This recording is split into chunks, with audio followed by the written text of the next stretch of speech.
And there's no doubt in my mind, come July, when it's time for the NBA Finals, if Denver is doing what they're doing right now, I think we could.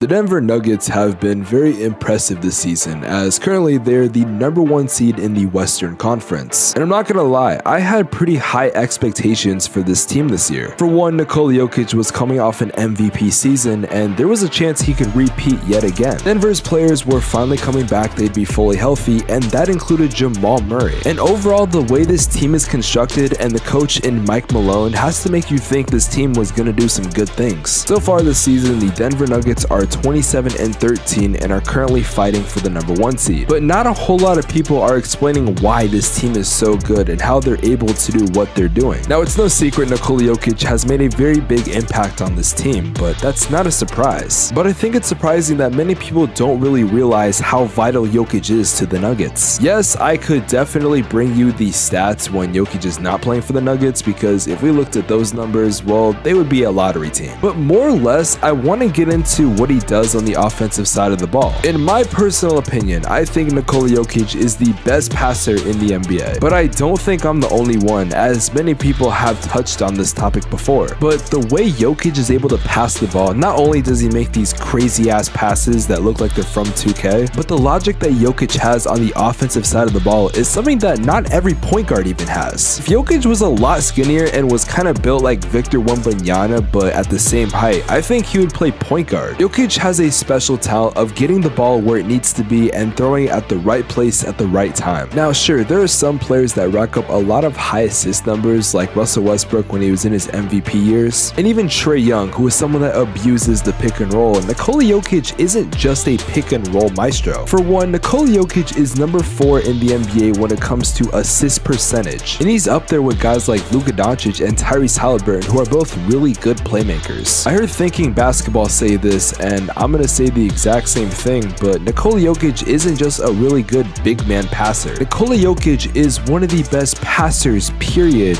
in the NBA. Also, the impact that Jokic makes on the team is very telling in his on and off stats. When Nikola Jokic is not on the court for the Nuggets, the Denver Nuggets offensive rating goes down by 16 points. And for context, well, when they have Jokic on the court, they have a 124.3 offensive rating, which would make them have the best offensive rating in the NBA, and it's not even close. Now mind you, Denver already is second in the NBA when it comes to offensive rating, but with Jokic not on the court, that offensive rating drops down to 106, and that would statistically make the Denver Nuggets have the worst offensive rating in the NBA. Yes, you heard that right. Statistically, the Nuggets would go from 1 to 30. That is how big of a factor Nikola Jokic is for the Denver Nuggets. But with that being said, I don't want it to be out there that the Nuggets don't have a good team or they don't have any players on the bench. I think we got to transition into Jamal Murray, because Jamal Murray this season, finally coming back from injury, has done his thing. Mind you, this is his first season ever since he's come back from injury, and he's averaging about 18 points per game on pretty decent efficiency. One of the biggest things about the Denver Nuggets is that they've been a pretty decent regular season team at times, but they always struggle because they don't have a second option. And I think a lot of people are saying that once Jamal Murray comes back, the Denver Nuggets are going to be a lot better than they are in the playoffs, and I'd like to think they're right. Now, statistically, Nikola Jokic's scoring stats have gone down a little bit, and I think it's because Jamal Murray's finally back in the lineup. Jamal Murray is not going to be a first option on most teams. However, I believe that Jamal Murray is able to play that second role very well and is able to be a scorer when Jokic doesn't have to be. For a guy that's been close to averaging like 30 points per game the past 2 seasons, Nikola Jokic is normally a pass-first guy. He's not looking to be a scorer. Granted, for the past couple years when you didn't have that many scoring options, he kind of had to take that role, but now that Jamal Murray's back, he really doesn't have to. Unlike a lot of players in the NBA, you can't really double team Nikola Jokic, because if you double team Nikola Jokic, he's going to pass it to one of his teammates and they're going to get an open shot. And this is where Jamal Murray comes in, because not only can he take that shot, but a lot of the defensive presence, like I said, is not going to be just focused on Jokic. They got other options now. My only concern with Jamal Murray is, yes, his stats have gone down a little bit, but mind you, that was 2 to 3 years ago. And I know we're like 40 games in, but this man is still adjusting. He went 2 years without playing. I would imagine he does struggle a little little bit. But if I'm being real, I think the biggest impact that Jamal Murray is going to make is in the playoffs. Look, regular season stats really don't mean shit. In the playoffs, you're a whole other different player. And I'm not going to say this is going to happen again, but Jamal Murray, last time he was in the playoffs, put on probably one of the best performances we've seen in playoff basketball in the longest of time. This man went toe-to-toe in the bubble with Donovan Mitchell, and I'd argue that was the best series in that whole playoffs. I'm not saying he's going to do it again, but I'm also not ruling it out because Jamal Murray in the playoffs, again, has been a damn good player. Now, even though this isn't a Nikola Jokic segment, I would just like to note that statistically, Nikola Jokic is by far a worse player in the playoffs. But statistically, Jamal Murray only does better. Granted, it's a small sample size, but the sample size is still there. And with the way things look, at worst, I see this team being the 3rd seed. But there is a very good chance come playoff time, they're going to be the best team in the West according to the standings. And while a lot of people are going to try to game plan for Jokic, which you definitely can do, you're not going to know how to stop Jamal Murray. And this sounds like I'm just saying there's 2 players on the court, but I haven't even talked about guys like Michael Porter Jr. and Aaron Gordon, and even some of their other guys like Bones Highland. Now, Denver has a lot of good things going for them. They have the 2nd best offense in the NBA. They're a top 5 team all around the board, well, except for one thing. There's no nice way of putting this, but Denver's defense is atrocious. Denver ranks number 23 in the NBA when it comes to defensive rating, and as scary as they can be, I think this is their one weakness, that if they don't figure this out, they're going to be a 1st or 2nd round team. And this makes sense because I feel like on a lot of teams that are good, or just in general, the center is one of the better defensive players on the team. For example, in my last video, I highlighted that Nick Claxton was the biggest defensive player on the Nets because he made the biggest impact. His interior defense, the way he was able to make his opponent shoot way less than normal, it's something to note. But as much as I love Nikola Jokic, he's not that good of a defensive player. And Denver as a whole, looking at their starting lineup, it doesn't really shake me, at least on the defensive side. But to truly understand how bad this defense is, I want to look at the alignment on a normal defensive coverage for the Nuggets. The problem that I have with this defense is that it involves a high risk and high reward system. There's a strain on Jokic and the ball handler's defender to contain the action up top. If the ball handler is able to pass early or dribble around Jokic, the defense is in trouble. And if 3 players on the back aren't in position, the offense will have easy reads to make and easy shots to take. Now, the benefit to this defense is that they're not allowing a lot of rim shots, which is good, but the problem is they allow a lot of mid-range and 3-point jumpers. Yeah, I've seen multiple examples of Denver getting beat inside because of their poor defensive scheme. What's crazy is this is probably the worst Denver Nuggets defense we've seen in the Mike Malone era. So yes, while the Nuggets are the 1 seed in the Western Conference right now, and there's a very good chance they're going to end it that way, they have some problems. I feel like no one is talking about how bad their defense really is. I've seen little to no one bring it up. Well, to be fair, I haven't really heard anyone talk about the Nuggets if the first sentence didn't involve Nikola Jokic. Now, the good news for Denver is they've tried to make improvements over the past couple years, getting guys like Aaron Gordon and even Bruce Brown and Bones Highland, which I would say he's been a pretty good factor for them. But unfortunately for Denver, it's made little to no impact, and like I said earlier, this is statistically the worst defense in the Mike Malone era. When you look in years past, most of the time, and I mean most of the time, the 2 teams in the finals usually have a pretty good defense. Of course, they're good on offense, but defense wins championships. I know some people might say I'm an old head for saying that because I've only heard old heads say that, and to that I say I'm only 18, so fuck you. All jokes aside, Denver has a lot of potential to do great things, but they need to work on their damn defense. If they can at least get to the top 10, I see no issue. But they're 23rd in the NBA, and we're damn near halfway through the season, so y'all gotta figure your shit out. If you want to see a video where I go more in depth on why Nikola Jokic should win the MVP, there's a video on the screen right here.